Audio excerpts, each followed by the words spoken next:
మా ఛానల్కి స్వాగతం. చూస్తున్న వీక్షకులకు ప్రేక్షకులకు ప్రియ కాళ భైరవ భగవద్బంధులకి స్వాగతం పలుకుతూ మమ్మల్ని ఎంతగానో ఆదరిస్తూ ఉండబడినటువంటి ప్రియ సోదర సోదరీమణులకు, జ్యోతిష్య అభిమానులకు, సనాతన ధర్మ సంరక్షకులకు అందరిపైనను ఆదిత్యుడు అయినటువంటి సూర్య భగవానుడి యొక్క ఆశీస్సులు అందరినీ నిండు నూరేళ్ల ఆయురారోగ్యాల చేత, సత్ప్రవర్తన చేత ఆయుష్ను, ఆరోగ్యాన్ని, మనశ్శాంతిని ప్రసాదించమని కోరుకుందాం.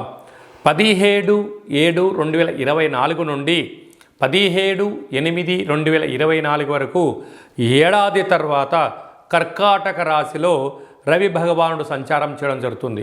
కనుక సంపూర్ణమైన ఆయుర ఆరోగ్యాలను, మనశ్శాంతిని ప్రసాదించాలని వేడుకుందాం. కుంభరాశి వారికి ఏడాది తర్వాత రవి భగవానుడు కర్కాటక రాశిలో 6వ స్థానంలో సంచారం చేయడం వలన రుణ సమస్యలు, రోగ సమస్యలు, శత్రు సమస్యలను కూడా తొలగిపోయే పరిస్థితి చాలా అధికంగా ఉంది. కారణం ఏమిటనగా రాశిలోనే శని భగవానుడు వక్రగతి సంచారం చేయడం, 6వ స్థానంలో రవి సంచారం చేయడం వలన మీరు ధర్మబద్ధంగా ఉన్నప్పుడు, న్యాయబద్ధంగా ఉన్నప్పుడు, సక్రమంగా మీ పని మీరు చేసుకుంటూ ఉన్నప్పుడు విజయం, ధర్మదేవత మీ వెంట ఉంటూ కోర్టు సమస్యలు, పోలీస్ సమస్యలు సమసిపోయే పరిస్థితి ఉంటుంది. అధర్మంగా ఉన్నారా, అన్యాయంగా ఉన్నారా, మీరు చూసినా చూడకపోయినా నింద మీరే చేశారు అని చెప్పి కొన్ని సమస్యలు మిమ్మల్ని వెంటాడే పరిస్థితి ఉంటుంది.